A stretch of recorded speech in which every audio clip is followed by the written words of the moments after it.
About 3 blocks back from the railroad tracks in Gulfport. Now, needless to say, insurance is a concern.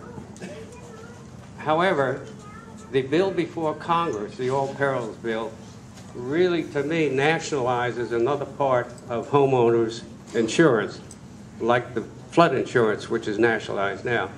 I'd like to see some discussion on the possibility of creating a homeowner's savings account, which would be tax-free at all levels, so that homeowners could eventually build up enough equity in this account to reach the value of their home and their furnishings, so that they could gradually be self-insured. Can you add to any of this discussion? Yeah, two things. Number one, I do not support the multi-peril insurance legislation that's before Congress, that passed in Congress and then got killed miserably by the Senate. It's a nationalization of homeowners insurance. The National Flood Insurance Program is already $20 billion in the hole because the federal government didn't manage that the right way. And so I'm not sure what the logic is to add more burden to an already defunct program. It makes no sense. There are a number of solutions that I've heard and a number of discussions I'm having with different professionals. I'm not an insurance expert, and it is very complex. But there's been proposals given by a group in South Carolina. There's been some great ideas here locally with some of the insurance professionals in this state. There's a number, because we're not only the state that's dealing with this issue. There's a number of states that are dealing with the same thing. There are a lot of solutions out there that are driven by free market principles that are going to give us the choice, give us the ability to protect ourselves, require the insurance companies to do the job that they claim that they're supposed to do. Okay, those are the solutions that I'm looking at. Now, do I have a plan for that right now? No, I'm still looking at that. I'll be honest, I'm still looking, because there's a lot of ideas out there. But there is a great conversation going.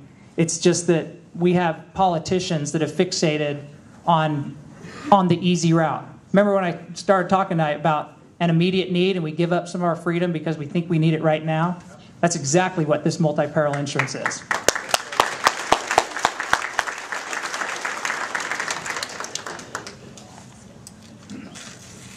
Almost the exact same question with the health savings accounts. As a veteran, I'm not allowed to have a health savings account because I've got military insurance. So I'm covered that way, so I can't go out. I'm supposed to be covered through insurance companies. You have flexible savings, but flexible savings says if you don't spend the money within the year, you can't save it up. You can't have a buildup of some sort. And that comes back to the federal income tax, so it's not a state issue, it's a federal issue. One of the reasons, correct, and one of the reasons we have, like you talked about, a trust account that would be non-taxable, and HSAs, we do that because it's pre-tax. We get it straight from our income. One of the things that I'm a strong proponent of that would solve both those problems is the fair tax. Get rid of the income tax completely.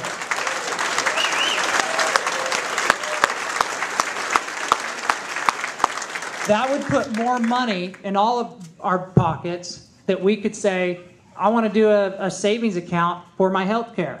And I don't have to worry about it being taxed because it's not taxed. It's my money. There's no income tax. They're going to leave it alone.